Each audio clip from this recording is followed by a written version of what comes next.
welcome to Viewpoints on episode 13. This is a milestone. I just wanted to take a moment and say, first of all, welcome back, Stephanie. Feeling better? I'm feeling much better, yes. You left me by myself last week. It was horrible. More on that in a minute, but back to our milestone. Since this is episode 13, this makes Stephanie now the longest reigning co-host in the history of Viewpoints on. So, big milestone here. Props to me. Yes, back to my other thing though. Last week we made the whole by myself look back at all the different things, and I said that Viewpoints on does everything in one take, and we're like 97.5%. You know, we do that. Sure. It took me 5 or 6 takes to do that one part. You jinxed yourself. Yeah, first of all, I jinxed myself, and I figured out I can't do this alone. So don't ever leave me again. I will try. Right. I will try. So we've had a lot to discuss. We've got a lot to discuss. Oh, right. Lots of stuff happening. We've gone for a week, so lots of stuff we have lots of... So we'll start with the want to see it first. So we'll recap. We got a lot of movies that came out, a lot of movies that we want to see. So I know you saw a few things on cable in 2008. Sure, I was bedridden, so I couldn't get to the theater. But luckily, you know, through the magic of cable, I was able to catch up on a couple flicks that I hadn't seen. One of those was Jumper, starring Hayden Christensen and Samuel L. Jackson. Yeah. He has the power to teleport. You know, the thing about the movie was it was almost good. You could see that it was almost going to be good, but it had potential, but the ending, it just sort of fell flat. And Hayden Christensen's very one note. Yeah. You know, he's like one speed throughout the whole movie. So it was slow. It was just disappointing because you could see it had the potential to be good. Yeah. No, I agree. I like the special effects. The directing was good. Otherwise. The other thing I saw was Doomsday. Now, you know, I'm not a fan of the scary movies. So I only saw, of course, parts of it. I turned the channel. It's more action-oriented, though, wasn't it? Right, right. So, but I turned the channel on some of the more disgusting scenes. And, you know, it just seemed like I had seen it before. Like, there was nothing new. I knew what was going to happen miles before it happened, so, you know.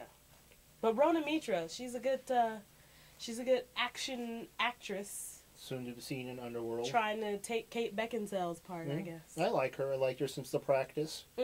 So sure. But you actually saw some real movies. I saw a lot of movies. Oh, wow. I saw 5 2008 films. Oh, wow. So the first one, I saw Baghead, which is it's a very low budget, independent kind of thriller / comedy / horror movie. I gave it about a B. It is kind of low budget. It's not going to be up for any awards at all. But really? You won't like it because it's kind of scary. Oh, well. But normal people, just check it out. It's on Netflix now. You can rent it. Oh, okay. It's worth a rent. I saw The Visitor. Oh, how was with Richard Jenkins. It was a good movie. His performance is really, really good, and I think he's kind of being overshadowed by a lot of these big movies, you know, like Frank Langella and Sean Penn. But he did a really, really, really good job.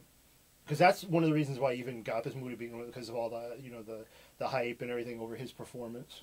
And so I rented it. I enjoyed it. The story's a little heavy-handed with illegal immigration. Oh, is it? That's what kind of it was a little preachy, but his performance was really good.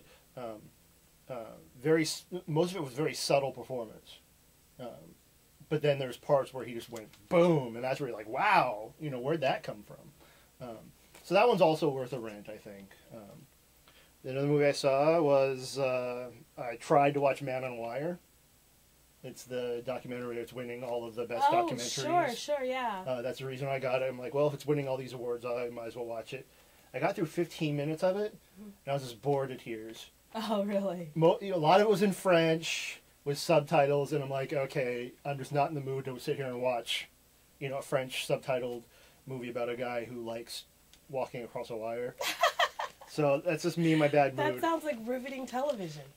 Riveting. I'm glad I didn't see it in the theater. So I only got through about 15 minutes of it, so I sent it back to Netflix. Well, those are some of the smaller movies I think you saw. Yeah. You did send Should I save the best for last, or should I save... No, just jump into it. Okay. Just jump into it. Tim saw the awards darling of the season, so I want to know what you thought of it. I had a free movie ticket, and so I went and saw Slumdog Millionaire.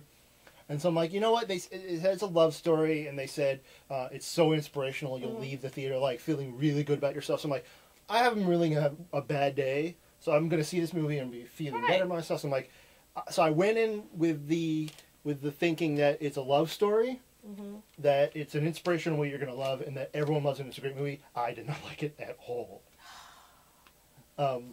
Couple problems I had with it. It's not a love story. They market it as a love story. The love story is just a little part of it, but the big portion of it is a story about brothers. And how, the brothers, the whole movie is about the brothers, not getting along. They love each other. They take different paths, and it's how they... And it's the brother who keeps getting in the way of the love story.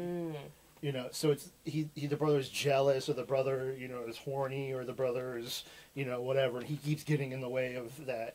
And I sent you the email. It's this long, rambling email. Right. I'll write a blog about it, so I don't spend 20 minutes talking about it. But it's just the level of coincidences in this movie is just beyond what I could believe. And then it ended with like a Bollywood dance off, like dun, dun, dun, dun, and I'm walking in the theater and everyone stops like, and I'm like, I'm getting the hell out of here. Well, I understand that's how like all their movies. Yeah, but that's not what I want to see.